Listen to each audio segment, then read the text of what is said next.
Ang isang ina ay gagawin ang lahat para mapaganda ang buhay ng anak niya. Wala itong hinahangad na ibang masama para sa anak niya. Ang mga plano niya sa buhay, lahat ay para sa ikagaganda ng kinabukasan ng anak niya. Pero paano nga ba kung ang tanging nakikita ng isang ina na paraan para maging maganda ang kinabukasan niya ay sa maling paraan? Itutuloy pa rin ba niya kahit alam niya na hindi na ito maganda?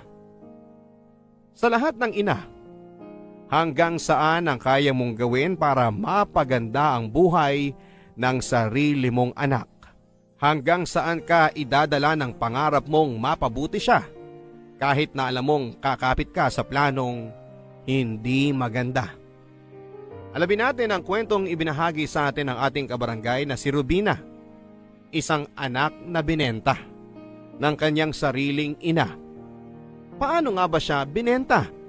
Alamin natin yan sa mga kwento ng pag-ibig, buhay at pag-asa sa Barangay Love Stories. Dear Papa Dudut, siguro mahigit 30 minuto na akong nakaupo sa gilid ng CR namin. Nakasuot ng magarang bathrobe habang hinahayaan kong tumulo ang hindi ko napunasang buhok sa aking suot. Naiinitan ako pero hindi ko pa rin magawang tumayo para lumabas ng CR na yon. Alam kong may nag-aabang sa akin sa labas ng pinto ng CR. Nakahiga marahil sa aming kama habang nanonood ng TV. Tumayo ako nang maramdaman ko ang ngawit sa aking mga paa. Tinungo ko ang salamin at pinagmasdan ang aking sarili. Hinawi ko ang basang buhok ko. Pinagmasdang mabuti ang aking maputlang mukha. Walang kahit na anong bahid ng kolorete sa mukha. Maganda ako. Yun din ang sabi ng lahat ng nakakasalamuha ko. Matangos ang aking ilong, malalim ang aking mga bilugang mata, at may biloy ako sa kanang pisngi. Kulay malabnaw na kape ang aking mga mata, na mas lalong pinaganda ng aking mahahabang pilik mata na nakuha ko raw sa aking ama na hindi ko nakilala. Maganda ang pangako, Papa Dudut. Ang panganglaging sinasabi ng mga kakilala ko na pwedeng pang modelo pero hindi ko yon nagamit para doon. Dahil nagamit ko yon, ang pangangyon para mapa sa akin ng lalaking naghihintay sa labas ng CR na ito. Nakahiga marahil habang nanonood ng TV, habang naghihintay na lumabas ako. Napabuntong hininga ako. Bakit ko nga ba ginagamit ang kagandahan ko sa ganitong buhay? Sandali lang. Mali na sisihin ko ang sarili ko dito dahil sarili kong nanay ang dahilan, Papa Dudut, kung bakit ako nasa ganitong sitwasyon. Sandali lang. Pumayag ako eh. Kaya ang ibig sabihin lamang nito ay pareho kami ng nanay ko na mali sa sitwasyong ito. Muli akong napabuntong hininga, Papa Dudut. Lumapit ako sa pintuan para buksan na yon pero hindi ko ginawa. Nilapit ko ang aking kanang tenga sa pintuan at pinakinggang mabuti kung ano ang ginagawa ng taong nasa kwarto. Baka sakaling mahagip ng pandinig ko kung ano ang ginagawa niya bukod marahil sa pagkakahiga at panunood ng TV. Nang wala akong halos marinig ay ipinihit ko na ang doorknob para mailuwa na ako ng CR papunta sa kwarto at doon ay nakita ko ang lalaking nasa kama habang nakaharap sa telebisyon na nakamute. Hindi niya ata ako napansing lumabas na ng CR dahil nakatuon ang buong atensyon niya sa kanyang cellphone. Halatang may kausap. Ayoko nang alamin kung sino yon. Dahan-dahan ako, Papa Dudut, na lumapit sa kanya at kung hindi pa ako naupo sa gilid ng kama ay hindi niya mapapansin na nandun ako. Ngumiti ito sa akin. Ngumiti ako pabalik sa kanya at matipid lang. Ngiting alanganin. Ngiting gusto kong bawiin dahil hindi ako masaya sa sitwasyon na meron ako pero wala na akong magagawa dahil nandito na ako. Hinawakan nito ang aking kamay at inangat at saka hinalikan habang nakatitig pa rin sa akin. Umiwas ako ng tingin. Memoryado ko na ang mukha niya. Sa tagal na naming nagsasama. Oo, Papa Dudut. Nagsasama kami, Papa Dudut, pero hindi ako ang asawa ng lalaking ito. Siya si Antonio. 56 years old at isang may kayang negosyante na nakilala ko kung saan ako ibinenta ng nanay ko. Oo, ibinenta ako ng nanay ko. Ako si Rubina at ipapakilala ko sa inyo ang bentahang naganap sa pagitan namin ng ina kong si Dina.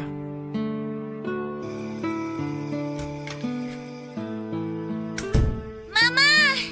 O anak, gising ka pa pala. Hinihintay kita, Mama, kasi may papapirma po ako.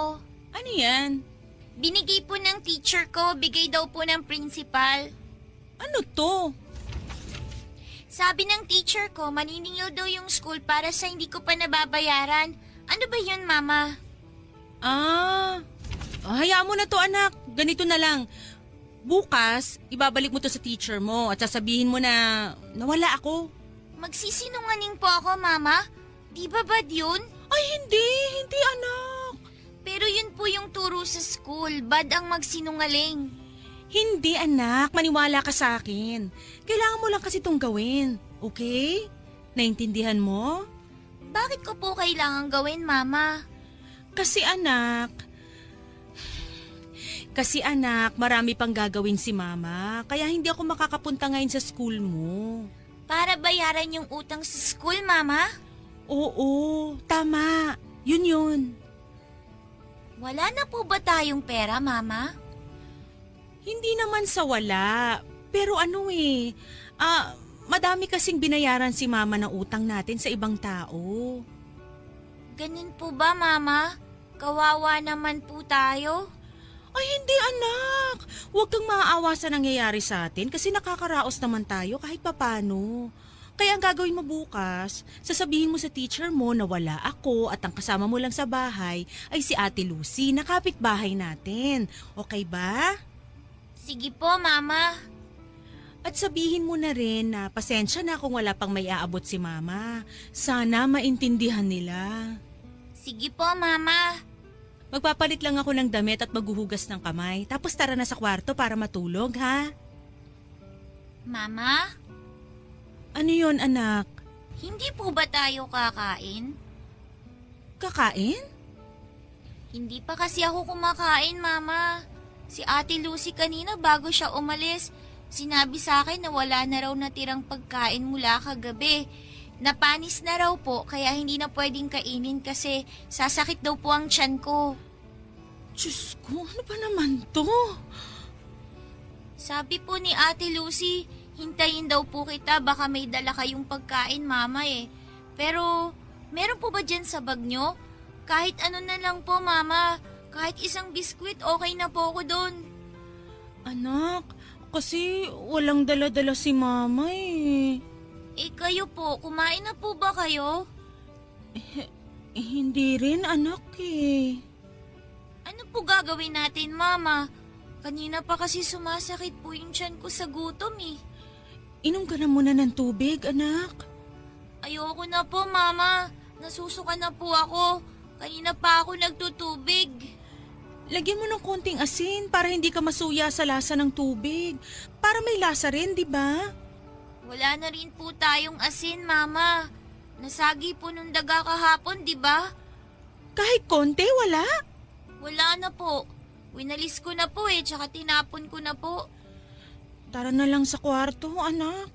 May tinatago ka po bang pagkain doon, Mama? Wala, pero itutulog na lang muna natin yung gutom natin. Kaya po nating matulog ng gutom? Susubukan natin, anak. Saka ilang oras na lang umaga na. Makakakuha na uli ako ng racket para may pangbili tayo ng pagkain. Nung oras po kaya, Mama? Sana po bago ako pumasok sa school. Oo, anak. Madilim pa lang gagawa na ng paraan si mama para magkapera. Tapos bibili ako ng pang-almusal mo. Kahit pandesal lang, Mama. Tapos hingi ako ng kapiki na Ate Lucy. Hindi, anak. Gatas ang ibibili ko sa'yo kaya dapat matulog na tayo para bukas pagising mo may pagkain na sa mesa. Yay! Talaga, Mama? Sige po, tulog na tayo. Excited na po ako sa gatas na sinasabi mo. Pati ako, anak. Pati ako.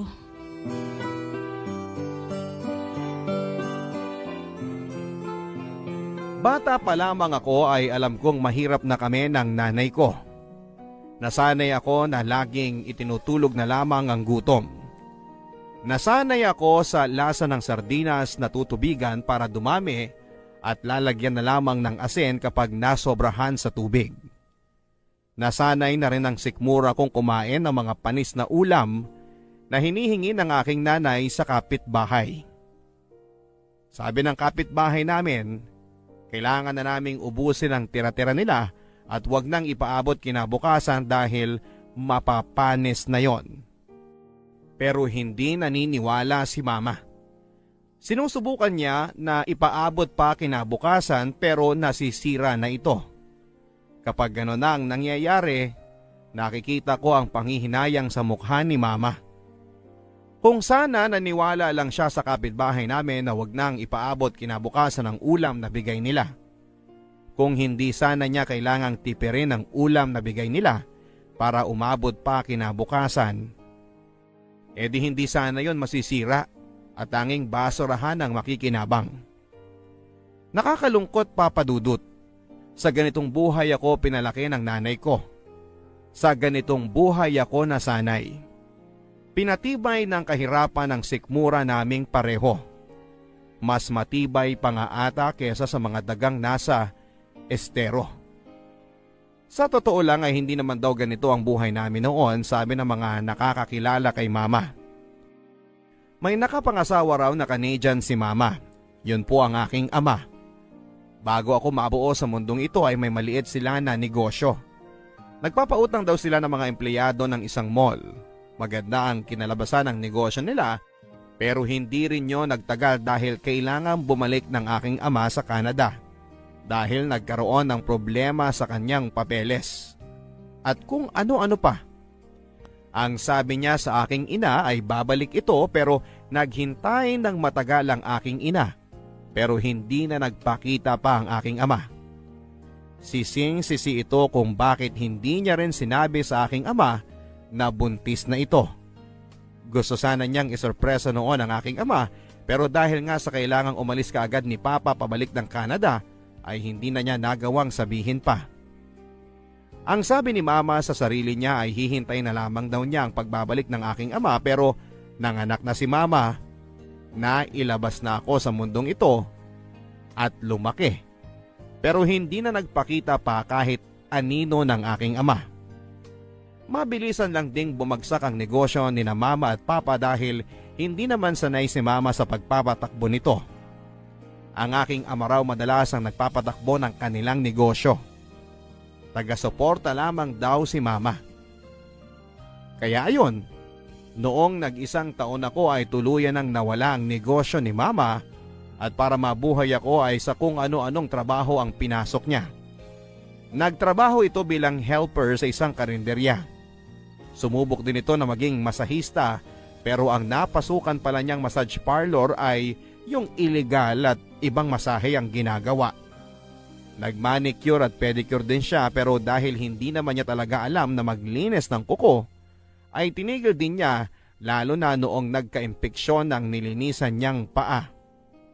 Nagbenta na nga rin ito ng mga kawali at ibang mga gamit sa pagluluto. Nilalako niya ito sa kung saan-saan. Bitbit niya ang mga ito habang bitbit pa ako sa kalagitnaan ng tirik na araw. Maraming naaawa kay Mama noon kaya naman may mga nakukuha si Mama na pera mula sa kung kani-kanino na nakikita kami. Kaya naisip niya na mamalimos na lamang kasama ako. Sa una ay gumagana yon, pero nang tumagal, lalo na nang lumaki na ako ay kailangan na rin niyang tumigil dahil hindi na naniniwala ang taong mahirap siya. Lalo na kapag nakikita ako. Dahil nga may dugong Canadian ako ay lumaki akong mistisa at matangos ang ilong. Kaya walang naniniwala na anak ako ng mahirap. Na anak ako ng pulubi.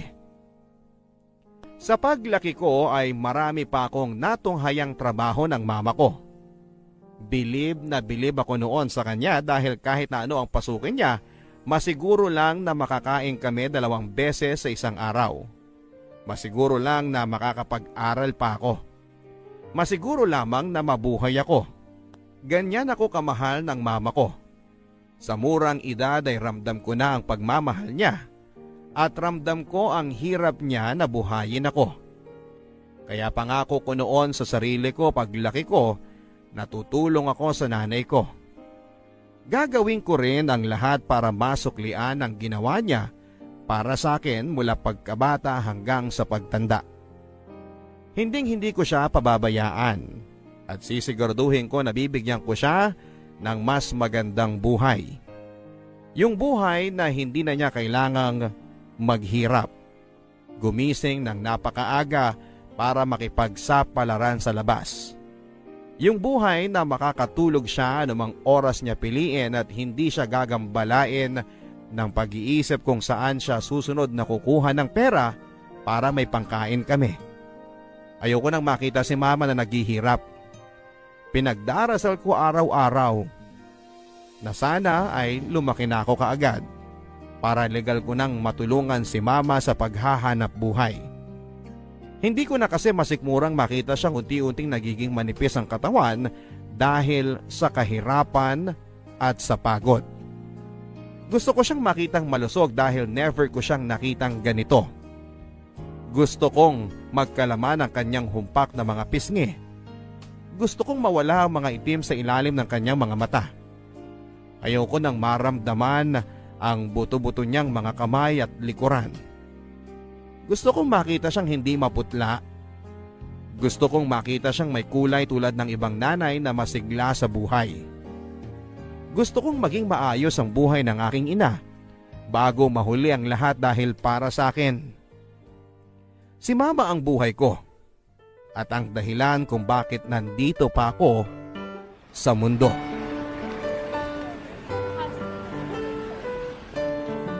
Uy, Dina!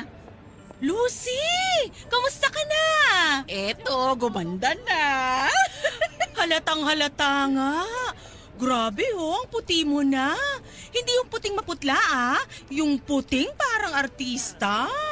Sinabi mo pa. Ang dara ng damit mo. Parang yan yung nakikita ko sa mga magazine Yung mga suot ng mga artista sa ibang bansa. Ang ganda talaga, Lucy. Ay, at saka tignan mo tong nasa leeg ko, oh. Ang gandang kwintas. Gintong tunay ba yan? Abay, bakit naman ako magsusuot ng fake, di ba? Ang yaman mo na ata talaga, Lucy. Nakakaingit ka naman. Kaya pala matagal ka naming di nakita ni Robina. Kaya ka pala umalis bigla dito sa atin? Eh, alam ko namang wala akong mapapala dito, no? Tama ka dyan. Tingnan mo nga kami, dalaga na si Robina pero andito pa rin at parang araw-araw ay mas lalong humihirap. Eh ano bang ginawa mo, timamang ka ng husto? Baka naman pwede mo akong matulungan para makaahon na kami ni Robina sa hirap. Alam mo, Dina.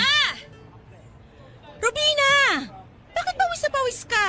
Pambihira kang bata ka, oh! Tumakbo kasi ako galing kina May. Umextra po ako na maglinis ng bahay nila, Mama, para may pambayad tayo ng mga kinuha nating dilata at bigas sa tindahan. Ano ka ba namang bata ka? Sabi ko na sa'yo, huwag ka muna magtatrabaho. Ang sabi ko, mag-aral ka lang ng mabuti at hayaan mo na ako sa mga pagkakakitaan.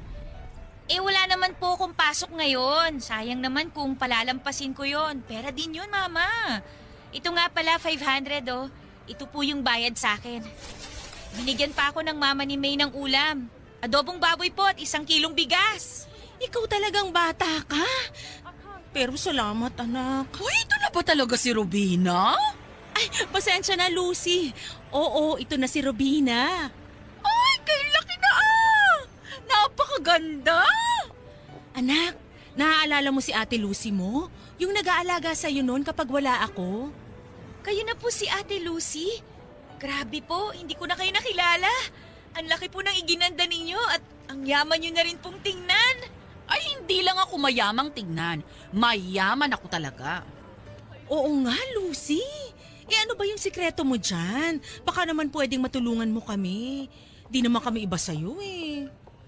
Well, ngayong nakita ko na si Rubina, alam kong may maitutulong ako sa'yo.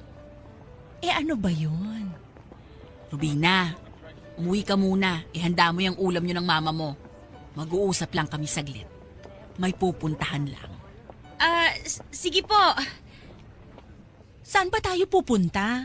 Akong bahala. Hindi ko nalaman kung saan nagpunta sina Mama at Ate Lucy noon. Hindi ko rin alam kung ano ang pinag-usapan nila. Basta ang alam ko lang ay pamadaling araw na nang nakabalik si Mama.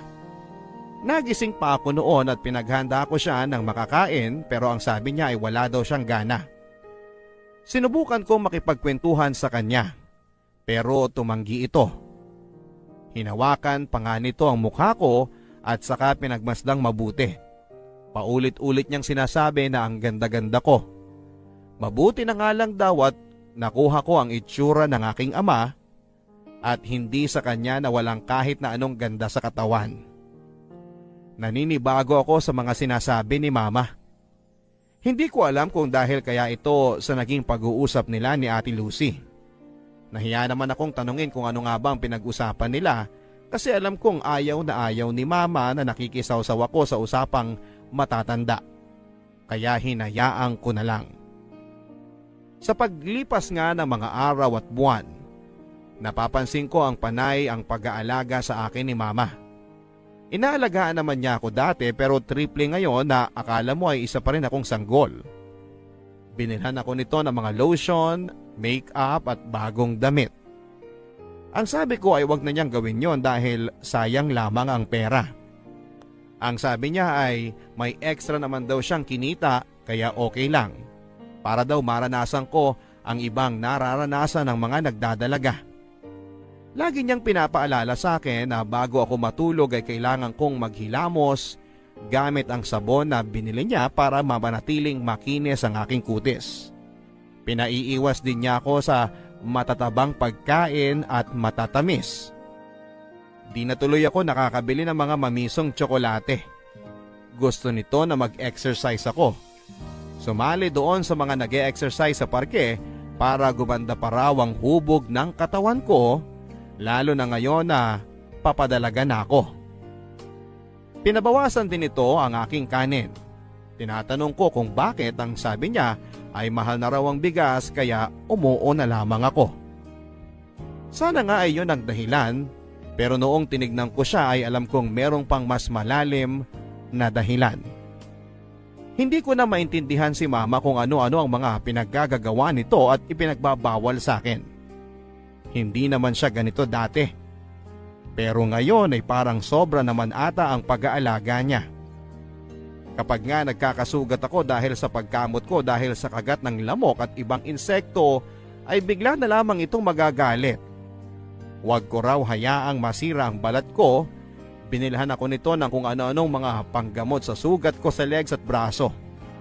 Kailangan daw na wala ako na kahit na isang pantal sa katawan. Hindi raw puwede. Tinatanong ko kung bakit. Ang sabi niya lang ay magiging dalaga na ako kaya hindi na raw dapat pinababayaan ng sarili. Naniwala ako. Sana nga ay totoo ang sinasabi niya sa akin. Sana nga. Mabilis na lumipas ang panahon, Papa Dudut, at tuluyan na akong naging dalaga. Nang sumapit ako sa edad na 18 ay tuwang-tuwa si Mama. Sa wakas, yon ang narinig kong sinabi niya. Ang iniisip ko noon ay kaya siya natutuwa dahil may makakatuwang na siya sa paghahanap buhay. Gagawin ko naman talaga yon. Sabi ko kapag nasa legal na akong edad ay tutulong ako kay Mama. Kaya kung ano ang saya niya noon ay masaya rin ako. Marami na akong plano noon at para matuloy ko ang kolehiyo ko ay magtatrabaho ako sa isang fast food. Uso naman yun ngayon, part-time lang na trabaho tapos kapag weekends ay magiging kahera na ako doon sa karinderyang malapit sa amin. Nakausap ko noon ang may-ari at pumayag naman siya. Hindi ko pa nasasabi ang plano ko noon kay Mama. Gusto ko kasi siyang sorpresahin at kahit konti pa lang ang maitutulong ko kay mama, pero at least mababawasan na ng konti ang pasanin nito sa hirap sa araw-araw. Isang gabi habang inaayos ko ang resume ko na ipapasa ko sa mga fast food na bala kong pagtrabahuhan, ay dumating si mama at maraming daladala. Nilapag nito yon sa mesa at isa-isang nilabas at ipinakita niya sa akin. 3 napakagandang bestida na maiksi, 2 heels at makeup. Meron din itong pabangong nilabas. Tinatanong ko kung para kanino yon at ang sinabi ni mama ay para daw sa akin lahat ng yon. Nagtaka ako at tinanong ko kung para saan ang mga yon. Ang sabi niya sa akin ay gagamitin ko raw yon sa mga lakad namin. Tinatanong ko kung anong lakad ang sinasabi niya, pero umiling lamang ito at malalaman ko rin daw. Tinatanong ko kung saan ito kumuha ng pera para mabili lahat ng mga yon. May kamahalan yon at alam kong hindi niya kakayaning bumili noon base sa kinikita ni mama sa pang-araw-araw. Pero ngumiti lamang ito at sinabi sa akin na bigay lahat yon ni Ate Lucy. Lumang damit daw ng kanyang anak na dalaga. Mas matanda lang yon ng 5 taon sa akin. Naalala ko pa kung sino siya. Tinatanong ko yung pabango at makeup at doon ay sumagot si mama na inutang daw niya yon sa kakilala niya na nagbebenta noon.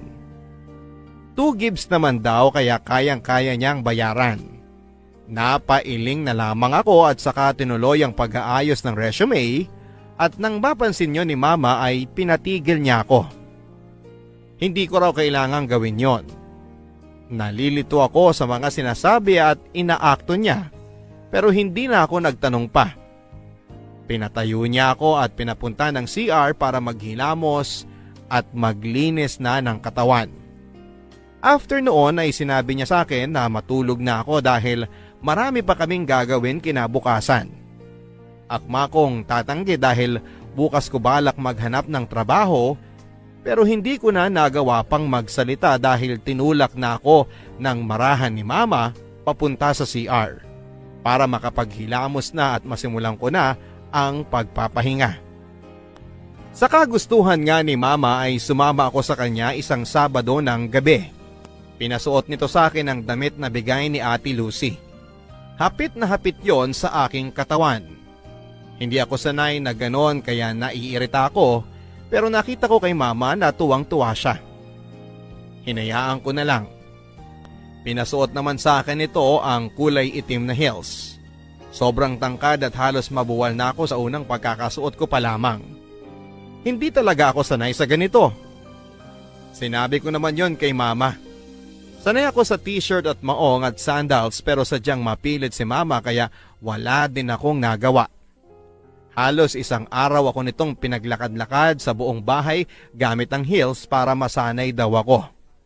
Nakailang tapilok ako noon pero hindi ako pinatitigil ni mama hanggat hindi ako nasasanay sa suot kong heels at nang makita nitong maayos na akong maglakad ay pinaupo ako nito sa harapan ng tukador na may salamin at tinulungan na mag-makeup. Nakailang bura kami sa mukha ko.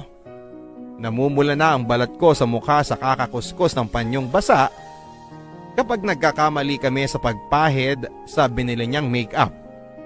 Tumagal siguro kami ng 2 oras bago kami natapos.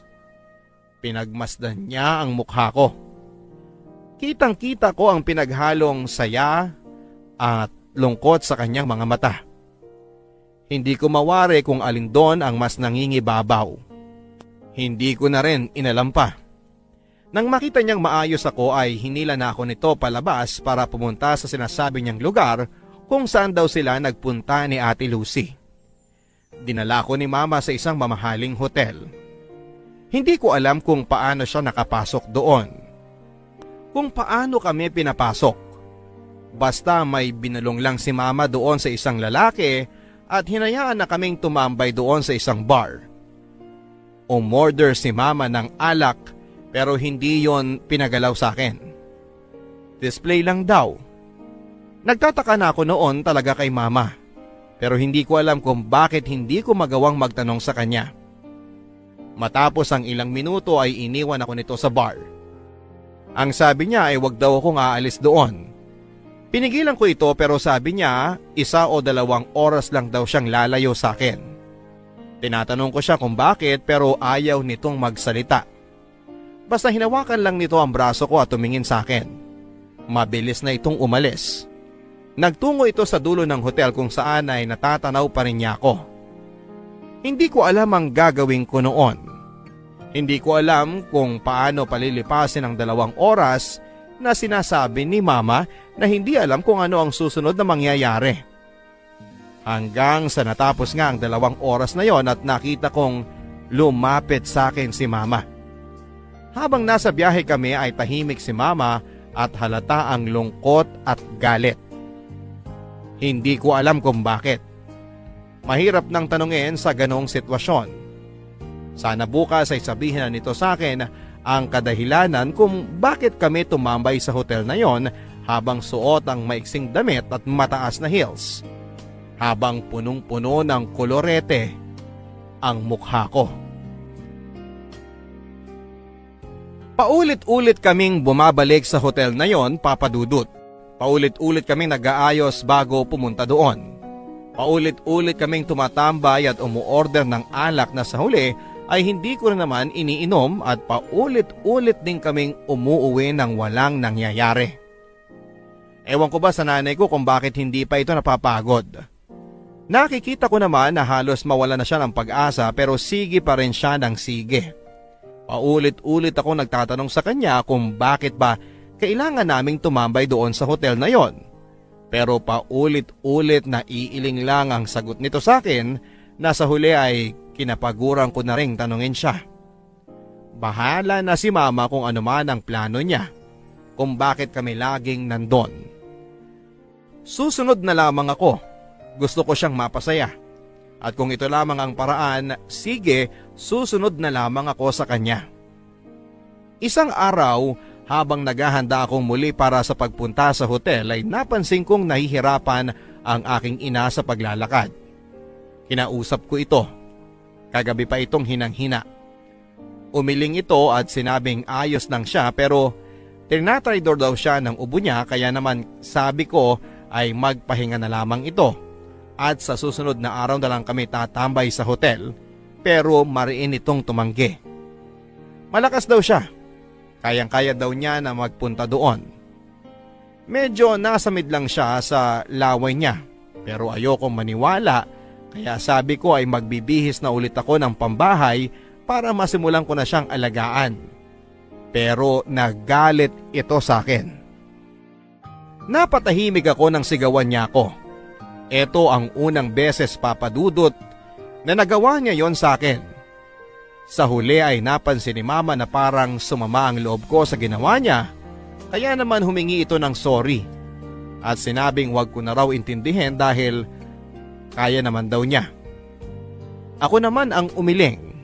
Ang sabi ko sa kanya ay kailangan na niya magpahinga pero sadyang makulit si Mama, kaya naman sa huli ay nagkasundo na lamang kami. Ako na lang mag-isa ang pupunta at siya ay sa bahay lang para magpahinga. Matagal bago ko siya napapayag. Noong nakumbinsi ko na nga ito, ay agad ko na siyang dinala sa kwarto namin para asikasuhin muna bago umalis. Bumili ako ng goto at gamot. Nilagay ko rin ang jug ng tubig sa kwarto para madali na lang niya itong maabot. Siniguro ko na maayos siya bago ako umalis ng bahay at nang magpaalam ako sa kanya ay sinabi nito na sana ay may magbigay ng number sa akin. Number? Anong number yon? Hindi na ako nagtanong pa sa kanya at tumango na lamang ako at umalis na. Pahapon na nang makarating ako sa hotel. Maraming tao noon. May gathering daw kasi ng mga negosyante sa isang district. Napatango na lamang ako. Naupo ako sa bar at umorder ng alak. Nilapag ko lang yon sa harapan ko at panayang tingin ko sa malaking orasan sa aking kaliwa. Gusto ko nang hilahin ang oras para makauwi na ako. Masyado akong nag-aalala kay Mama. Kailangan ko na siyang maalagaan.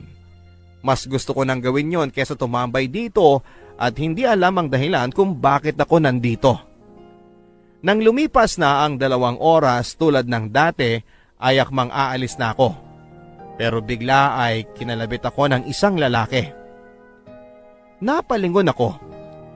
Isang lalaking naka-Amerikana. Mga edad 50 na. Maputi ito at makikita mo sa kanyang itsura na gwapo ito nung kabataan niya.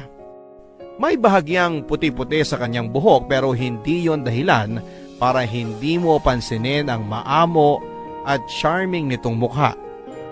Tinatanong ko kung ano ang kailangan niya. Ngumiti lang ito at nagtanong kung madalas daw ba akong tambay sa bar na yon. Umuo ako. Tinanong niya kung umu-order daw ba ako ng alak pero hindi ko iinumin. Kahit nagtataka ay umuo ako. Hindi ko siya kilala pero parang alam na alam niya ang ginagawa ko sa hotel na yon sa araw-araw. Ngumiti ito sa akin at pagkatapos ay nilabas ang kanyang wallet. Kumuha ng isang calling card at inabot niya sa akin. Siya raw si Antonio at yon ang number niya. Napakunot noo ako.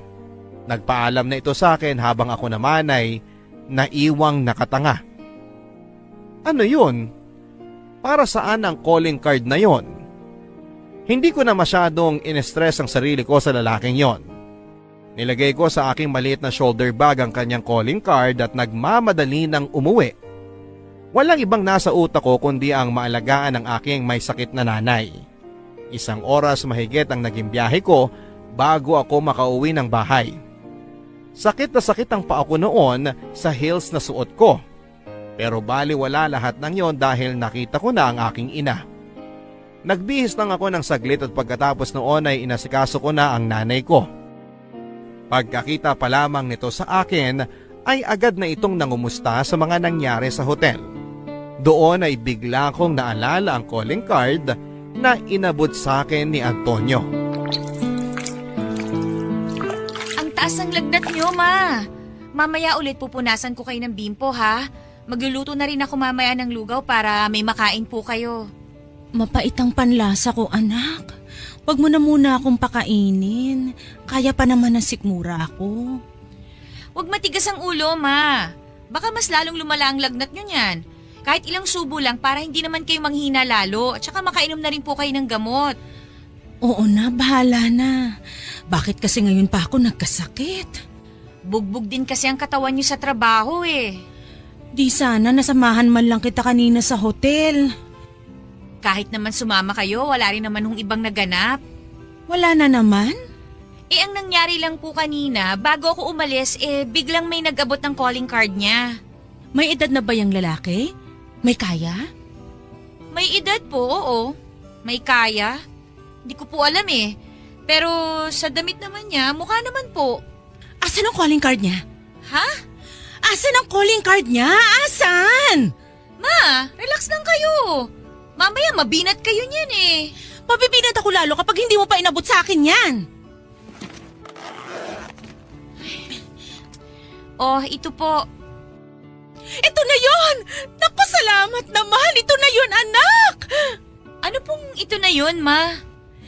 Ito na nga yung bunga ng matagal nating pagpunta-punta sa hotel na yun! Hindi ko po kayo maintindihan, ma. Ang calling card na to, ang kailangan natin para yumaman tayo! Yumaman?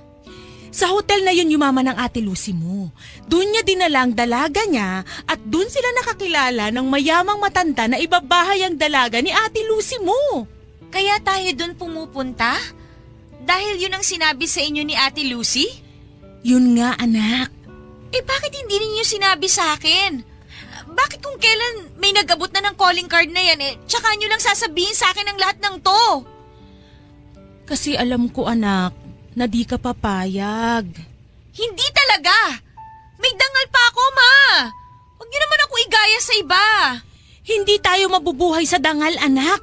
Mabubuhay tayo kapag nagpaka-practical tayo. At ito na yun. Kailangan lang natin ng isang matandang lalaki na maeengganyo sa ganda mo at ibabahay niya ako at maaambunan na tayo ng pera niya, ganun ba? Tama, anak. Tama. Kaya ngayon pa lang, tawagan mo na to. Ayoko! Tawagan mo na anak, pera din to.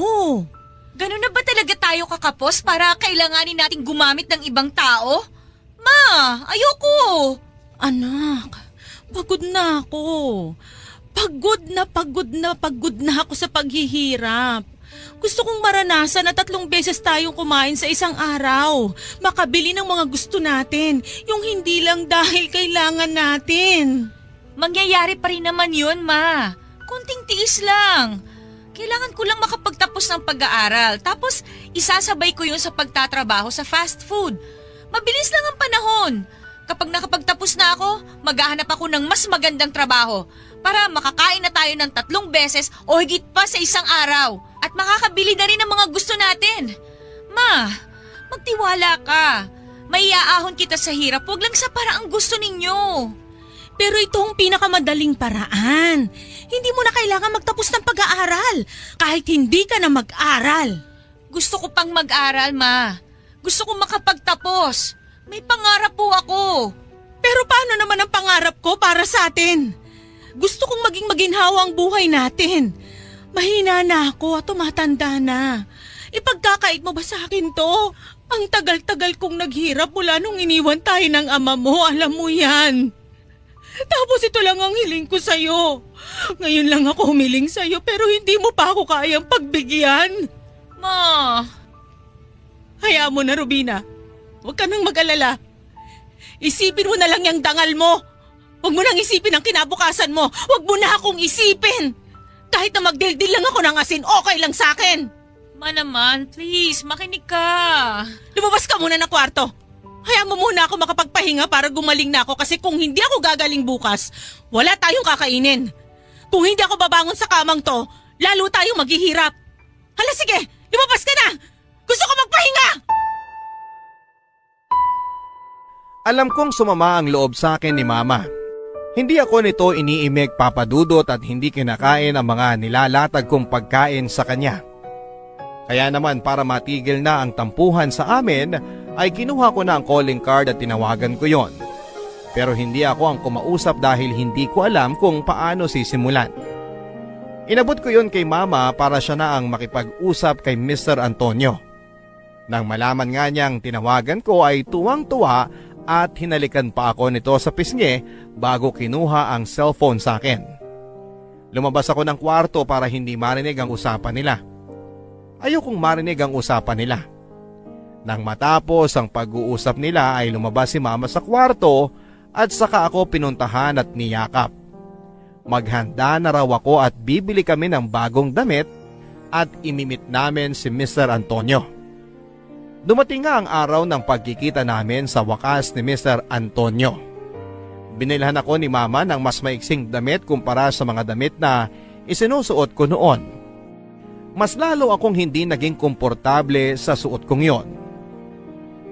Kinakabahan ako noon pero si Mama excited naman. Habang pinagmamasdan ako ni Mama ay hindi ko maiwasang isipin na sarili kong nanay ay ilalako ako.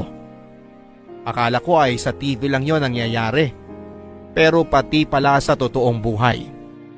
Nang dumating na sa wakas si Mr. Antonio ay sinalubong na kaagad siya ni Mama na akala mo ay matagal na niya itong kilala. Tuwang-tuwa itong kinausap si Mr. Antonio habang ang lalaking ito naman ay panayang sulyap sa akin. Nag-usap muna silang sandali at hindi ako makarelate sa mga pinag-uusapan nila. At nang sa wakas ay matapos na sila, ay ako naman ang hinarap nila. Eto na yon. Dumating na ang kinakatakutan ko. Anak, ito nga si Mr. Antonio. Nabanggit niya sa akin minsan na sobrang gandang-ganda raw siya sa'yo. Salamat po, Mr. Antonio. Antonio na lang at wag mo na akong pinupo. Tumatanda ako lalo eh. Salamat, Antonio. Yan! Mas magandang ang pakinggan, anak. Nasabi na ba sa'yo ng mama mo ang plano namin para sa'yo? Hindi pa.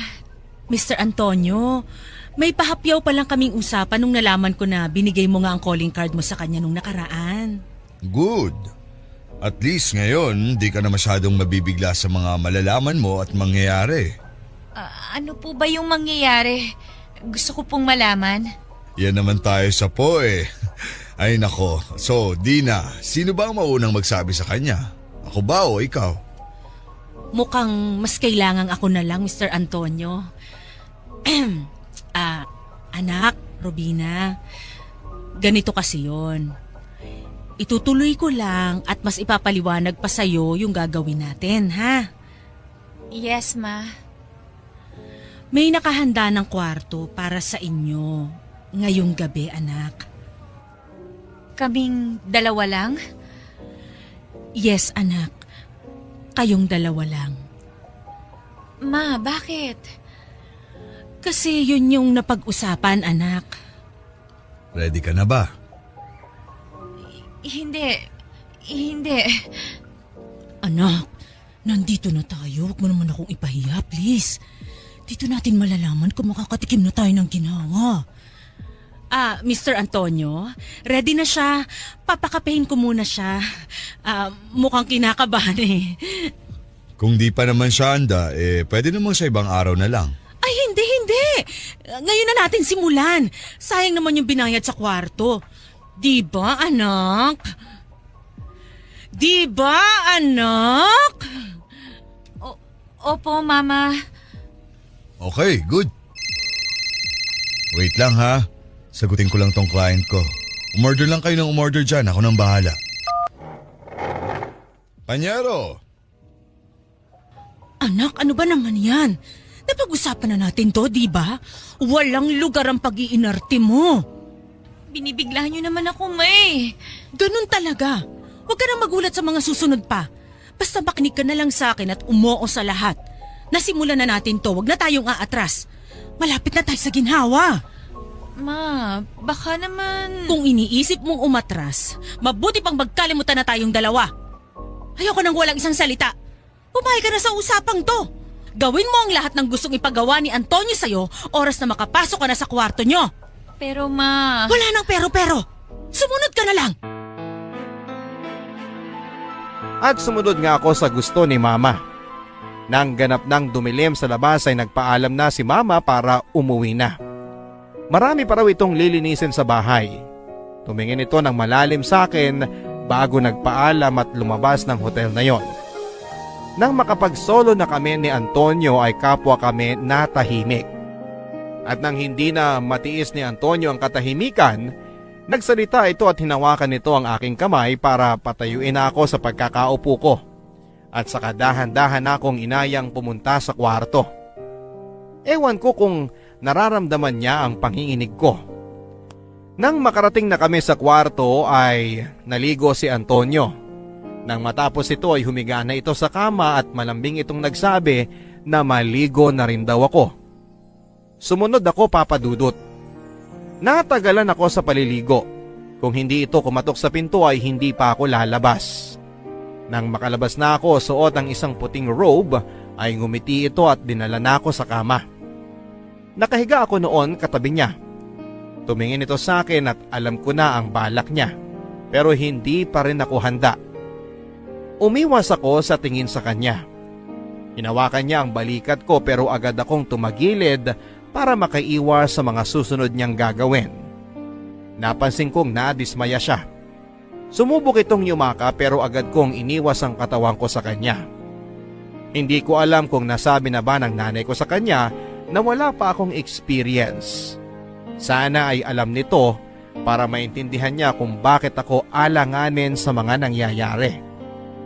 Nang mahalata nito na wala akong interes na pumatol sa ginagawa niya sa akin, ay binuksan na lamang nito ang TV at saka nanood. Habang ako ay nagkunwaring natutulog para hindi na ako nito gambalain.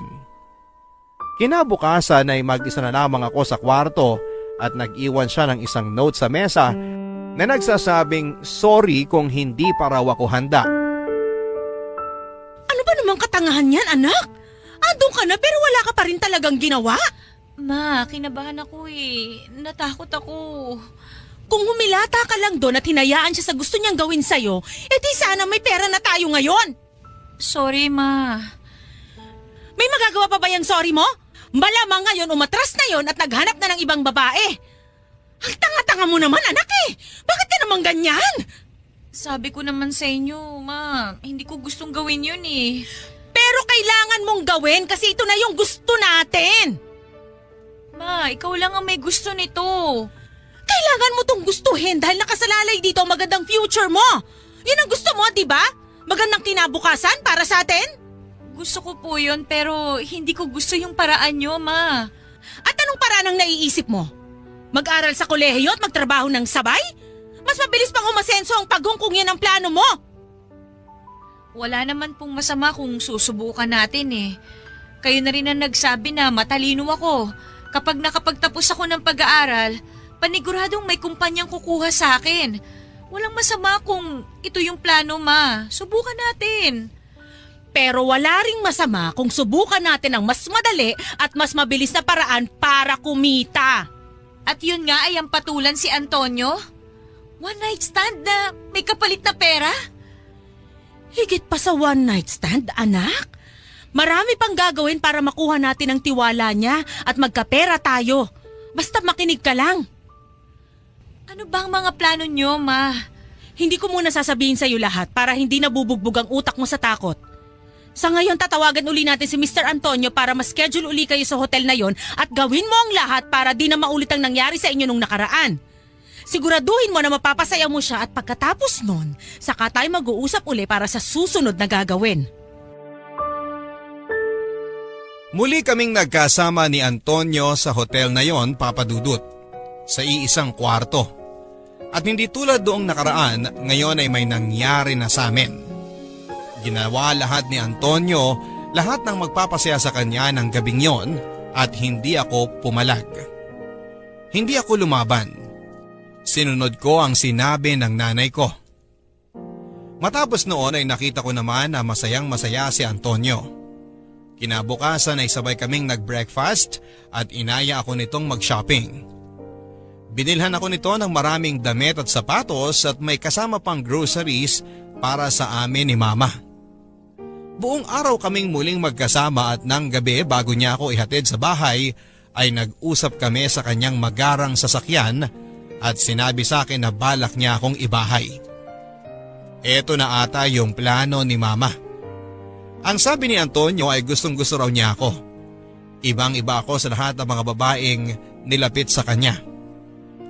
Gagawin niya raw ang lahat para maibigay kung ano man ang magpapasaya sa akin. Basta hindi lang daw siya mahuhuli ng asawa niya. Napatingin ako sa kanya. May asawa na siya? Kabit ako? Gusto niyang maging kabit ako? Agad akong lumabas ng sasakyan niya at pumasok na sa bahay. Hinanap ko si Mama para kausapin siya.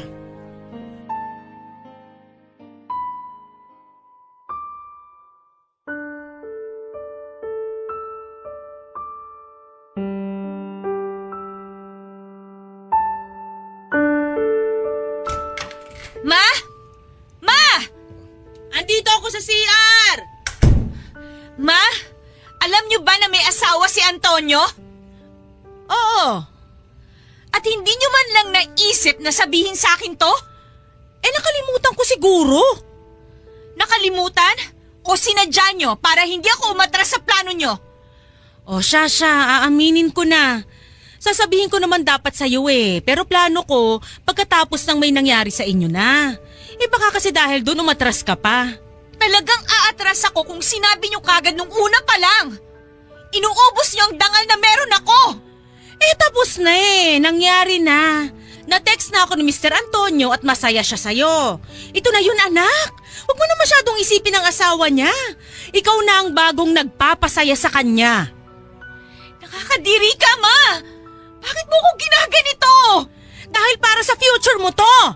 Puro na lang kayo future ko! Oo! Dahil para sa akin, yun ang pinakamahalaga. Mas mahalaga kaysa sa magpapasaya sa akin? Magiging masaya ka kapag maayos ang future mo. Kailangan mo lang pagdaanan to. Maniwala ka, anak. Wala akong ginawa na hindi para sa'yo. Lahat to para sa'yo. Makinig ka sa akin, anak. Lahat ito para sa'yo.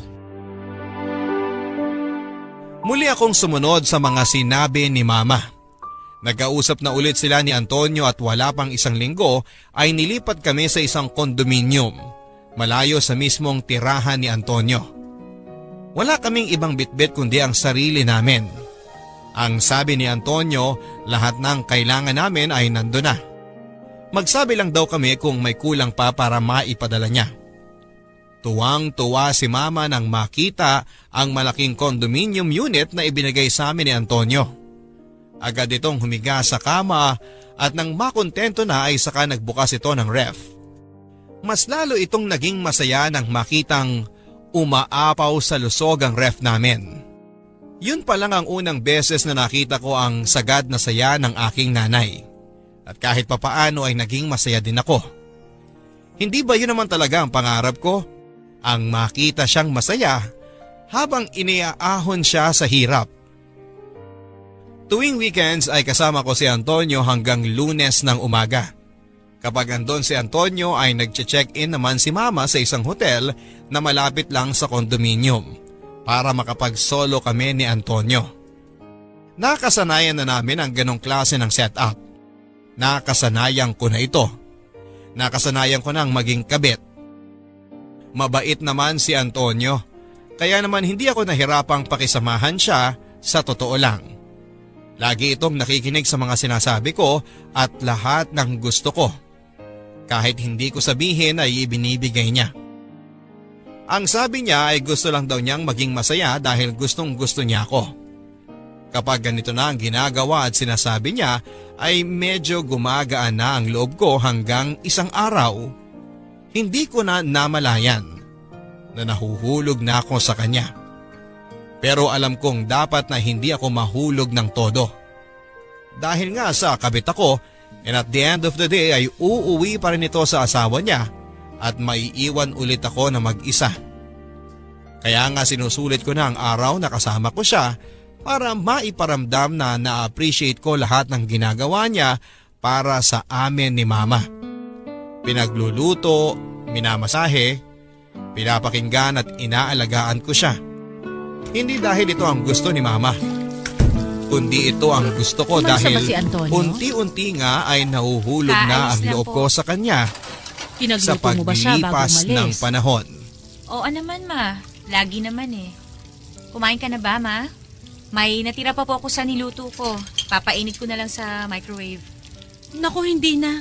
Kumain na ako sa labas kanina. Kumusta naman kayo? Okay lang. Ganun pa rin. Kabit pa rin at kailangan niyang umuwi sa asawa niya. Eh bakit parang nasasaktan ka dyan? Kasi nasasaktan naman talaga ako, Ma. Sino bang hindi, di ba? Kabit ako. Hanggang dun lang ako. Eh di magpabuntis ka. Ano? Alam mo, naisip ko lang wala ito sa plano. Uunahan na kita. Maganda siguro kung magpapabuntis ka sa kanya para alam mo na, mas malaki yung ibibigay niya sa'yo na sustento. At hindi lang yan. Forever na siyang nakatali sa'yo kahit kabit ka lang kasi nagkabunga na kayo eh. Yun lang naman ang naisip ko. Seryoso ka ba, Ma? Gusto mo na maglabas ako ng walang kamuwang-muwang na bata sa mundong to para makaranas ng hindi buong pamilya at pagmamahal? Seryoso ba kayo, Ma? Eh wag ka namang magalit. Naisip ko lang naman yun. At least anak, alam mong di na siya kakawala sa'yo kasi may responsibilidad na siya sa'yo. At saka diba pangarap niyang magkaanak talaga? Eh hindi yun mabigay sa kanya ng totoong asawa niya. At ano, Ma? Ay, kapag nabigay mo yun sa kanya, baka ikaw na ang mahalin niya at hindi na ang asawa niya. Maibibigay na niya sa'yo ang atensyon at pagmamahal na kailangan mo kasi ikaw ang nakapagbigay sa kanya ng anak na pangarap niya. Pag-isipan mo ng mabuti, anak. At paano ang asawa niya? Eh wala na tayong pakialam doon. Ang gagawin lang natin ikaw ang pupwestong reyna ng buhay ni Antonio kapag nagkaanak ka na. Eh siya pwera na ang legal wife kapag gano'n na ang nangyari. Hindi, Ma. Ayoko. Ayoko. Anak, sabi mo lahat susundin mo. Lahat ng sasabihin ko gagawin mo. Pero hindi yung magpabuntis at sirain ang relasyon nilang mag-asawa. Mabuti na nga lang at hindi pa nalalaman ng asawa niyang tungkol sa amin eh. Paano kung malaman niya? Saan tayo pupulutin? Hihimas tayo ng rehas, ma, alam niyo ba yon? Tapos balak niyo pang magpabuntis ako? Eh di lalong mas mataas ang kasalanan nun? Kawawa naman si Antonio, ma. Naaawa ka kay Antonio? Concerned ka sa kanya? Hindi naman sa ganon, ma. Nahalata na kita eh. Gusto mo siya, no? Tapos na ang usapan natin, ma. Gusto mo nga siya. Mahal mo siya. Kaya ayaw mo na siyang bigyan pa ng isang-isa sakit ng ulo niya. Magpapahinga na muna ako, ma. Huwag kang masyadong magpakalunod sa puso mo. Utak pa rin ang gamitin mo. Tandaan mo, kabit ka pa rin at hanggang dun lang yon.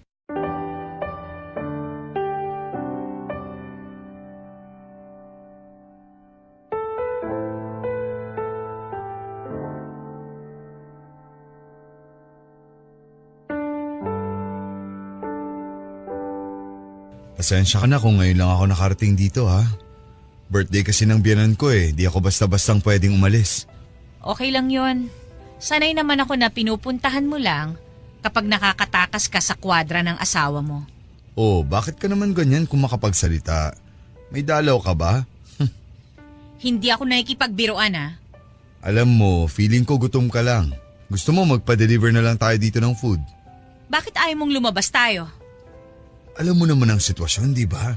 Di tayo pwedeng makita ng iba. Kailangan natin mag-ingat. Kasi kabit ako, ganon. Kabit kita pero gusto kita. Mahal kita, alam mo yan, di ba? Pero kabit pa rin ako. Pero mahal kita. Pero mahal mo pa rin ang asawa mo. Hindi naman siguro mawawala yun kasi asawa ko na yun eh. Eh ano pang ginagawa ko dito sa buhay mo? Kung hindi rin naman pala mawawala ang pagmamahal mo sa asawa mo. Pag-uusapan ba natin to ulit? Bakit hindi na ba pwede? Di ba napag-usapan na natin to? Kala ko klaro na tayo sa sitwasyon natin. Habang tumatagal, nagiging malabo na ulit ang lahat. Kaya gusto ko ulit linawin. Baka sakaling tanggapin na ng sistema ko ang lahat ng sinasabi mo. Please, Robina. Sobrang stress na yung inabot ko ilang araw na. Sa negosyo hanggang sa amin ng asawa ko. Pati ba naman dito sa'yo? Makakaranas pa ako ng stress. Kaya nga ako pumupunta sa'yo para mawala ang inis at pagod ko. Tapos ganyan ka pa? Kasalanan ko ba kung maramdaman ko to? Babae ako. Malamang nasasaktan ako sa sitwasyon ko, lalo na't ano? Lalo na't mahal na kita.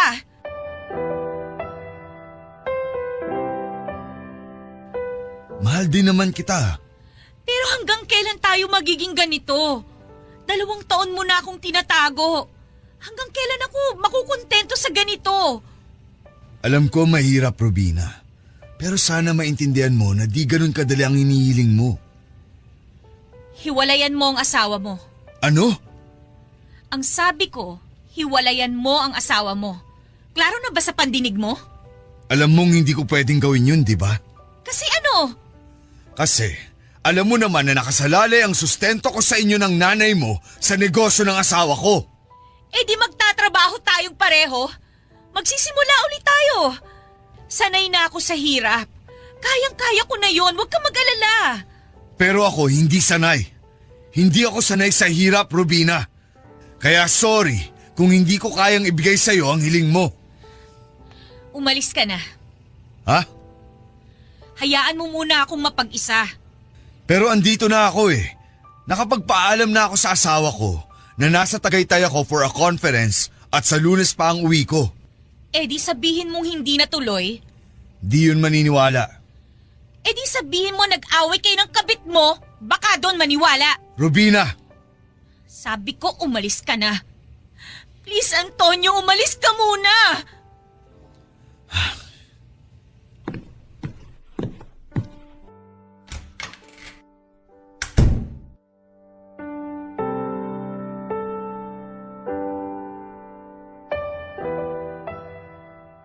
Pagkasara ng pintuan ay umiyak ako ng todo.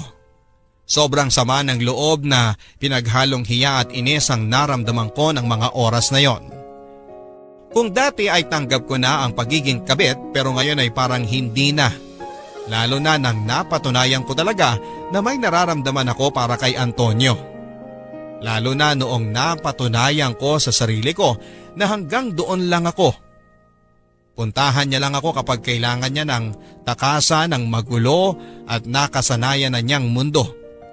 Puntahan niya lang ako para may bagong makasiping at mawala ang kanyang stress. Puntahan niya lamang ako kapag kailangan at gusto niya. Yun lang ako. Kabit lang kasi ako at paano ko ito ipapaintindi ngayon sa puso ko. Nakahiga lang ako noon sa kama at hindi naman masama ang pakiramdam ko pero nangihina na kasi ako sa kakaiyak at sa kakaisip sa naging pag-uusap namin ni Antonio. Nagulat na nga lang ako nang pagsapit ng hating gabi ay bumukas ng malakas ang pintuan. Lumabas ako para tignan yon at nakita ko si Mama na galit na nilapitan ako at sinalubong ng malakas na sampal. Boba! Tanga! Ano bang pumapasok sa utak mo? Nasisira ka na ba talaga ng tuktok? Ma, ano bang... Tinawagan ako ni Antonio at sinabi niyang pinag-usapan yung dalawa. Hindi ka na ba talaga nahiya sa mga pinagsasasabi mo, Robina? Hindi na ba talaga? Sinabi ko lang kung ano yung nararamdaman ko. Masama ba yung ganon, Ma? Oo, masama! Lalo na kung wala sa lugar! Gusto mo ba talaga mawala sa atin lahat ng pinaghirapan natin na to? Sa ating dalawa ko lang ang naghirap para mapunta tayo sa ganitong sitwasyon. Sumasagot ka na? Nanunumbat ka pa? Sinasabi ko lang kung ano ang totoo. Sinasabi ko lang ang nararamdaman ko. Yang nararamdaman mo, ikakapahamak mo! Kung gusto mo maging tahimik tayo, itiko mo yung bibig mo at pigilan mo ang nararamdaman mo. Naintindihan mo ba ako? Hindi. Hindi ko na kayo maintindihan, Ma. Hindi. Huwag mo akong inaartihan ng ganyan, Robina. Huwag kang tatanga-tanga dyan. Tandaan mo kung ano ka. Kabit ka lang. Oo, kabit ka lang. Kung kailangan pa ulit-ulit ko tong sabihin sa'yo para matauhan ka at malaman mong pwesto mo sa buhay na to, oo, ulit-ulitin ko. Kabit ka lang, Robina. Kabit ka lang. Hanggang dyan ka lang at huwag ka nang aasa na tataas ka pa. Paano niyo nasasabihin, Ma? Anak niyo ako! Kasi yun ang totoo, di ba? Yun naman ang gusto mong mangyari, di ba? Ang mailabas ang katotohanan? O yan sinasabi ko na sa'yo ang katotohanan sa buhay mo. Kabit ka! Kabit ka lang, Robina! Oo, kabit ako! Pero kayo ang dahilan kung bakit ako naging kabit! Pasalamat ka nga't ginawa kitang kabit! Kung hindi kita nilako kay Antonio, hindi magkakalaman niyang katawan mo. Matutulog kang gutom at hindi ka makakatikim ng mga pagkain na pangarap mong kainin mula pagkabata. Kaya huwag ka nag-iinarte dyan. Matuto ka magpasalamat. Eh di salamat, Ma! At ginawa mo akong kabit!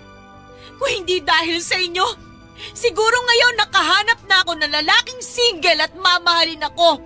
At hindi ipaparamdam sa akin na may kahati ako. Salamat, Ma, ha? Kasi dahil sa inyo, natuto akong makontento sa pira-pirasong binibigay sa akin na pagmamahal at atensyon. Thank you! Sobrang thank you, Ma! Good! Matuto ka magpasalamat. At ito pa ha, uulitin ko. Isaksak mo sa utak mo na kabit ka, okay? Kabit ka. Kabit, kabit. Wala kang karapatang humiling pa ng sobra kasi ano ka? Kabit! Hindi ako makapaniwala sa mga narinig kong salita na lumabas sa bibig ng aking ina. Ganito na ba siya kagahaman sa pera at nagawa niya akong masaktan sa mga salita niya? Alam ko sa sarili ko na kabit ako pero yung paulit-ulit na banggitin sa'yo ng nanay mo, yung nanay mo mismo ang magsasabi sa'yo nito ay parang dinudurog ang loob ko. Hindi ko na magawa pang umiyak noon. Mas lalong bumigat ang loob ko. Nagkulong ako sa kwarto nang umalis si Mama. Umaga na ako nakatulog noon at bago magtanghali ay nakatanggap ako ng tawag mula kay Antonio. Ayoko sanang sagutin dahil masama pa rin ang loob ko pero sa pagkakataong yon, siya lang ang alam kong magpapagaan ng loob ko. Nakakatawang isipin na kung sino pa ang taong dahilan kung bakit durog na durog ang puso ko ay siya ring dahilan para gustuhin mong mabuo ka. Sinagot ko ang tawag niya. Sinubukan kong pakalmahin ang sarili ko para hindi na ito maramdamang kagagaling ko lang sa mahabang oras ng pag-iyak. Nagsorry ito at sinabing mali siya sa mga sinabi niya. Gusto niyang magkita kami noon. Naka-check-in lang daw siya sa malapit na hotel sa condominium. Gusto niya raw akong makita dahil hindi siya sanay na hindi ako nakakasama sa mga ganong araw. Naging marupok ako, Papa Dudut. Wala pang 20 minuto ay nakabukas na ang pintuan at andon siya para yakapin ako. At doon ay muling may nangyari sa amin. Para ipakilala sa akin na talagang mahal ako ni Antonio ay dinagdagan pa nito ang mga ibinibigay niyang allowance sa akin. Kasama na dyan syempre ang supplies namin sa condominium. At iba pang luho na hindi ko naman hiniling sa kanya pero ibinibigay pa rin niya sa akin. Dinagdagan din niya ang araw na magkasama kami. Imbis na 2 araw lang ay naging 3 araw na. Paminsan-minsan ay lumalabas na rin kami pero sa malayong lugar para hindi kami makilala ng mga tao. Kontento na ako sa ganoon at sa tingin ko, at least ay naipaparamdam pa rin sa akin ni Antonio na kahit kabit ako ay mahal pa rin ako nito. Natuwa naman si Mama sa mga nangyayari at panay ang sabi nito na ituloy ko lang daw ang ganito. Iwasan ang away sa pagitan namin ni Antonio at itago na lamang ang nararamdaman ko para hindi na gumulo ang plano. Konting-konti na lang daw at mawawala na ang nararamdaman nito para sa asawa niya. Konting-konti na lang daw at mapupunta na sa akin ang lahat ng pagmamahal ni Antonio. Para akong robot na sunod ng sunod kay Mama. Kahit sa totoo lang ay masama pa rin ang loob ko sa mga pinagsasabi nito sa akin noong mga nakaraan. Hinihintay ko na magsorry ito at bawiin lahat ng mga masasakit na sinabi niya sa akin pero wala ito sa sistema niya. Na para bang hindi nakaprogram sa kanyang katawan ang salitang sorry. Talagang pinaramdam pa rin niya sa akin na ako ang mali sa mga nangyari sa nakaraan. Na siya ang tama. At dapat lang ako makinig sa kanya. Sa unang beses sa buhay ko ay namuhi ako bigla sa nanay ko. Sa paglipas ng mga araw, naging masaya at kontento na lamang ako sa mga nangyayari. Siguro nga ay natanggap ko na lamang na hanggang dito na lamang ako talaga. Mabubuhay ako bilang isang kabit at siguro ay oras na para tanggapin na habang kasama ko si Antonio. Habang mahal ko siya, ay mananatiling kalahati lang ang maibibigay nito sa akin dahil ang kalahati ay laging nasa asawa niya na kailangang araw-araw kong taguan. Ingatan at iwasan dahil kung hindi ay mawawala ang natitirang kalahati ng puso ni Antonio at ayaw kong mangyari yon. Dahil kahit kalahati lang yon, kailangan ko yon dahil doon lang ako nakakapit. Dahil doon lang ako pwedeng umasa sa kalahating pagmamahal ni Antonio para sa akin. Sandali lang.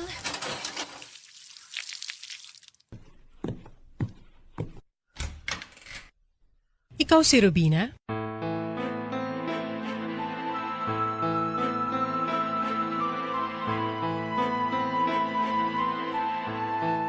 Opo, may kailangan po ba kayo? Pwedeng pumasok? Sino muna kayo at ano po ang kailangan ninyo? Maganda ang condo unit mo ha. Mukhang mamahalin. Sino ka ba? Hindi kita pinapapasok kaya pwedeng lumabas ka na? Mamahalin din ang mga gamit dito. Uulitin ko. Lumabas ka na bago pa Bago ako... ka tumawag ng pulis? Go! Tumawag ka na pero do it for me. Kasi ikaw ang ipakukulong ko dahil kinabit mo ang asawa ko. Ano? Oh, come on, Rubina. Sa tingin mo talaga na itatago nyo ng maayos ang relasyon nyo ng asawa kong si Antonio? Hindi ako tanga. Hindi ko alam ang sinasabi mo. Please, umalis ka na. Hindi mo alam. Really? Again, hindi ako tanga para sabihan mo ng ganyang linya. Wala nga akong alam. Pwede ba maniwala ka na lang?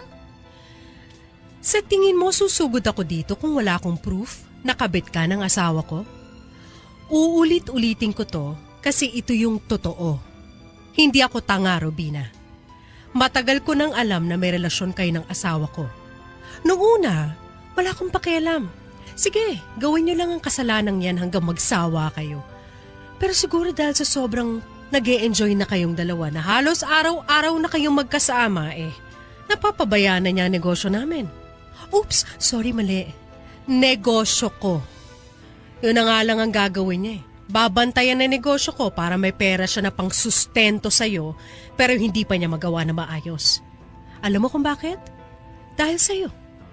Puro pagpapakamot ng kati ang ginagawa mo sa kanya kaya hindi niya magawa na maayos sa mga trabaho niya. Please, ayoko ng iskandalo. Umalis na kayo. Kung ano man po ang problema niyo ng asawa niyo... Na kinabit mo, Kung ano man ang problema ninyo ng asawa niyo, kayo na lang ang mag-usap. Labas na ako dyan. labas ka na? Bigla kang exit ngayong nahuli ka na? Bakit ka lalabas? Pinapalis ba kita sa sitwasyon mo ngayon? Hindi naman, di ba? Hindi kita maintindihan. Hindi mo talaga maiintindihan kasi kayo mga kabet, ang utak nyo kasing laki lang ng pinutol na kuko. Hanggang dun lang talaga. Hindi ako bobo. Bakit ka pumayag na maging kabet? May mga malalalim akong dahilan. Malalalim na dahilan. Pera lang naman ang dahilan kung bakit ka kabet. Mababaw na dahilan lang yun, Rubina. Hindi mo ako kilala para husgahan mo ako ng ganyan. Hindi ka uhusgahan kung sa una pa lang hindi ka na nang himasok sa bakuran ng may bakuran. Kaya ngayon hindi mo pwedeng sabihin sa akin na labas ka na sa problema namin ni Antonio. Kasi nasa bakuran ka na namin. Kaya ang dapat mong gawin, lumaban ka. Paano kung lalaban Ang sabi mo nasa bakuran mo ko. Lahat ng advantage nasa iyo, di ba?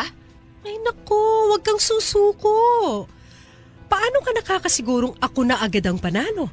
Ay wait, oo nga. Sa laban na to, ako talaga yung palaging panalo kasi ako yung totoong asawa at ikaw yung... Please, umalis ka na. At ikaw yung... Please. Ikaw yung... Ako yung kabet. Ako yung kabet. Masaya ka na ba? O yan, panalo ka na. Nanalo ka kahit nandito ka sa bakuran ko. Masaya ka na? Ang pagkakaalam ko, bakuran ko pa rin tong kinatatayuan ko. Remember, pera kong ginamit ng asawa ko para makatira kayo dito. Nginig ng nginig ang katawan ko nang makapag-usap kami ng legal wife ni Antonio. Agad kong tinawagan si Antonio para ipaalam ang mga nangyari. Pati siya ay nagpapanik na rin at hindi alam ang mga pinagsasasabi. Halatang takot at panay ang sabi nito na wag kong aminin kahit na anong pitpit ang gawin nito. Pero huli na, napaamin na niya ako. Kinumbinsi ko si Antonio na umalis na lamang kami at tumakas na lamang at iwanan ang mundong nakasanayan namin. Mag-ibang lugar na lang kami. Kahit simple lang ang buhay pero ayaw niya. Hindi raw niya kayang iwan ang karangyaan. Nakasanayan na niya ang ganong buhay, may edad na ito at hindi siya kampante na makukuha niya kung ano man ang nakukuha niya ngayon sa asawa niya. Nasaktan ako doon. Talagang kahit na anong hila ko sa kanya ay tatakbo pa rin siya pabalik sa asawa niya. Siya na raw ang bahalang umayos nito. Sa ngayon, Papa Dudut, ay kailangan lang daw muna naming magpalamig na dalawa para makuha niyang muli ang tiwala ng asawa niya. Ang tanong ko naman, makukuha pa kaya niya yon pabalik? May lamat na ang relasyon nila. Imposibleng makabalik pa sila sa dati kahit na anong ayos niya. At paano ako? Mas lalo na ba niya akong itatago? Paano kung isang araw habang inaayos niya ang relasyon nilang mag-asawa ay ma-realize niya na kailangan na niya akong bitawan? Makakaya ko ba yon kung sakaling dumating ang araw na yon? Ang tanga-tanga mo talaga kahit kailan, Robina! Paano na to? Hindi ko naman ginusto na malaman ng asawa ni Antonio ang lahat. Alam niyo, nag-iingat kaming dalawa sa lahat ng ginagawa namin, Ma.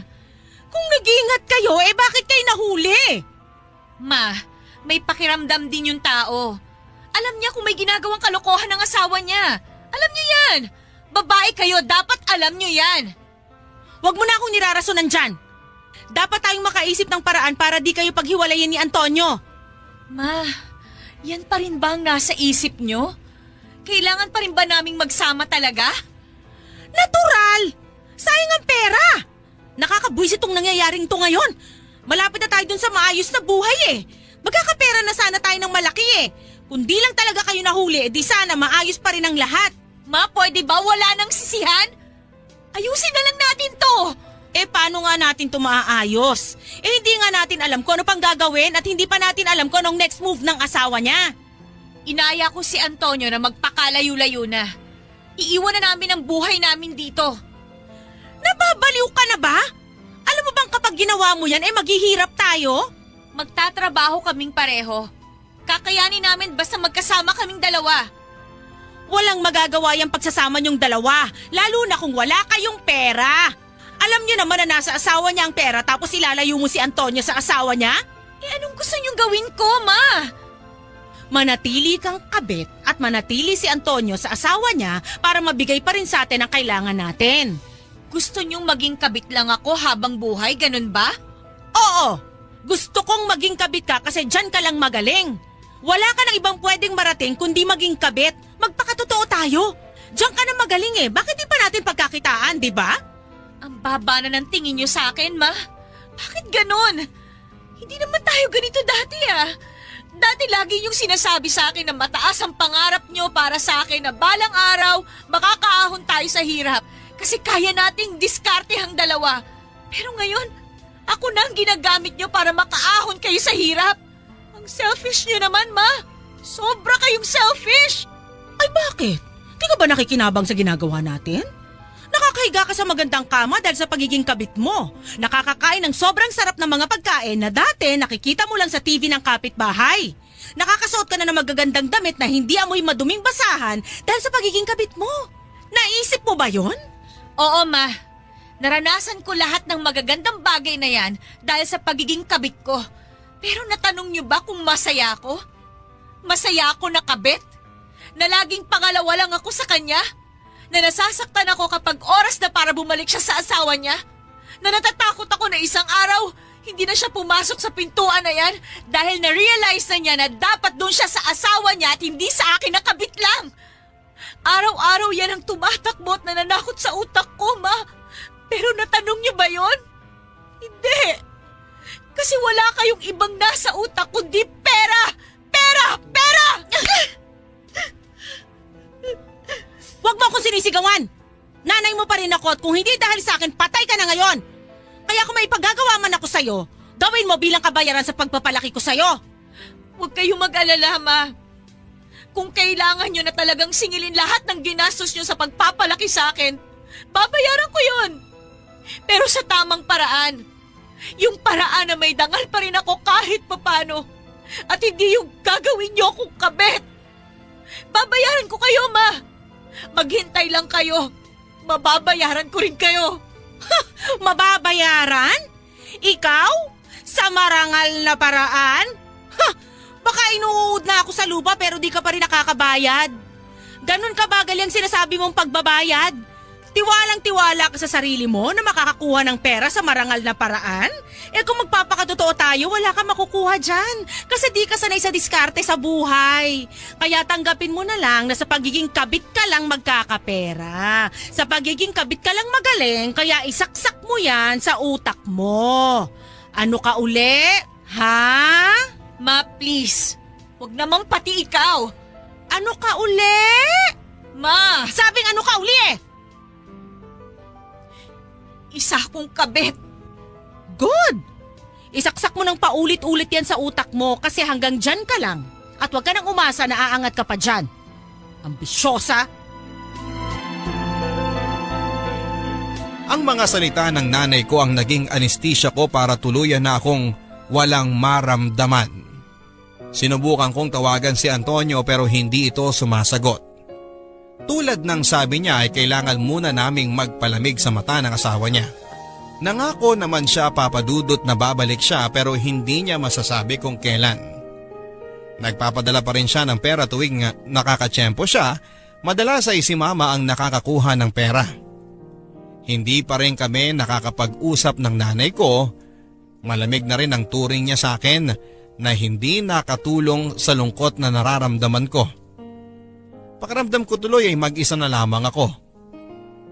Ang mga mahal ko sa buhay, unti-unting nawawala dahil sa mga sinunod kong desisyon nila. Nakakulong lang ako madalas sa kondominium. Walang makasama dahil si mama ay madalas na wala. May bago itong boyfriend na nakilala niya minsan sa pagbabar at doon niya nilulustay ang kalahati ng perang pinapadala ni Antonio na para sana sa amin. Nakakulong lang ako madalas sa kondo. Nakatingin sa cellphone at umaasang tatawag si Antonio para mapagaan ang loob ko pero dumilim na. At liliwanag ng muli pero hindi pa rin nagpaparamdam si Antonio. Paano na ako? Ikukulong ko lang ba ang sarili ko sa ganito? Makukontento sa paghihintay sa kanyang pagbabalik? Makukontento lang sa kung ano yung itatapon sa akin na parang alagang aso? Hindi ko alam kung ilang buwan akong ganito. Basta ang alam ko isang araw ay hinarap ko ang salamin. At hindi ako nakontento sa mga nakita ko. Ang layo na ng itsura ko sa dati. Mas lumalim ang aking mga mata dahil sa puyat at sa kakaiyak. Nagnipis na ang pisngi ko at halos hindi ko na rin nadadaanan ng suklay ang mahaba kong buhok. Namumutla ako pati ang mga labi ko na tuyong-tuyo na rin tulad ng nararamdaman ko. Hindi ito pwede. Hindi pwedeng ganito na lamang ang nakikita ko sa salamin palagi. Pumasok ako sa banyo, hinubad ang namamaho kong damit at sinimulan ko ng buksan ang shower. At hinayaang linisan nito ang katawan ko na matagal nang nababad sa dumi. Nang makontento ako ay lumabas na ako at saka dumiretso sa kwarto. Binuksan ang kabinet at hinanap ang pinapulang bestidang meron ako. Nahanap ko yon. Napangiti ako. Sinuot ko yon at saka pinagmasdan ang sarili ko sa malaking salamin. Napakaganda ko pa rin. Sinuklay ko ang aking buhok at pinahira ng kolorete ang aking mukha. Makapal na makapal ang lipstick ang magdadala sa akin ngayon. Nang makontento na ako sa pinintahan kong mukha ay tinungo ko na ang lalagyan ng sapatos. Pinili ko papadudot ang pinakamataas na heels na meron ako. Kulay itim yon at bagay sa pulang bestida ko. Muli kong tinungo ang salamin sa aking kwarto. Napakaganda ko sa refleksyon ko. Bago ko umalis ay siniguro kong madadampian ang damit at balat ko ng mamahaling pabango na ibinili sa akin ni Antonio nang nagtungo ito sa ibang bansa. Napapikit ako habang ini-spray ko ito sa sarili ko. Nang makontento na ako ay kinuha ko na ang susi ng kondo at ang maliit na shoulder bag ko. Lumabas ako at nag-abang ng taxi at nang makakuha na ako ng taxi ay nagpahatid na ako kung saan ay nagsimula ang lahat. Sa hotel kung saan kami unang nagkakilala ni Antonio. Sa hotel kung saan ay napatunayan ko kung saan lang ako magaling. Ang maging kabit. Tinungo ko ang bar at umorder ako ng alak pero hindi ko yon gagalawin. Titingin-tingin ako sa paligid at umaasang may makakapansin sa akin at lalapit. Para saan? Para maging kabit nila. Kasi doon lang naman ako magaling, hindi ba? Ang maging kabit at wala na akong iaangat pa doon kasi yun naman ang sabi ng nanay ko. At pakiramdam ko ay tama siya. Hanggang dun lang ako. Napangiti na lamang ako habang iniisip yon. Kung sakaling hindi na babalik si Antonio, siguro naman ngayon ay kapag ginalingan ko ay makakahanap ulit ako ng bago. Yung magbibigay ng kalahati ng puso niya sa akin. Makukontento na ako sa ganon kasi yun lang naman dapat ang asahan ng isang kabit na katulad ko. Hindi ako dapat umasa ng buo dahil nang minsang umasa ako sa ganon ay nasaktan lang ako. Ako si Rubina. Kabit ako. Matututo akong maging masaya sa ganito kasi dito lang ako pwedeng magaling ang sabi ng nanay ko. Ang nanay ko na hanggang ngayon ay pangarap ko pa rin bigyan ng magandang buhay kasi yun ang pangarap ko mula noong bata pa ako. Ako si Rubina. Sana maintindihan ninyo kung bakit ganito ang pinili kong mundo. Mga kapuso, kung ano ba talaga ang ibigay at itawag sa iyo ng mundo, yun na ang paniniwalaan mo? Hindi ba pwedeng maging ikaw yung taong pinili mong maging ikaw? Hindi ba pwedeng wag kang magpadikta sa mga sinasabi ng iba at sundin kung ano ang binubulong ng sarili mo? Maging ikaw, base sa nararamdaman mo. Sana, Rubina, kung nakikinig ka man ay malaman mong suportado ka namin. Kung sakaling sa pagkakataong ito ay piliin mo na ang buhay na gusto mo at hindi ang sinasabi ng nanay mo. Naniniwala kami sa batang Rubina na nakatago dyan sa nakasara mong puso.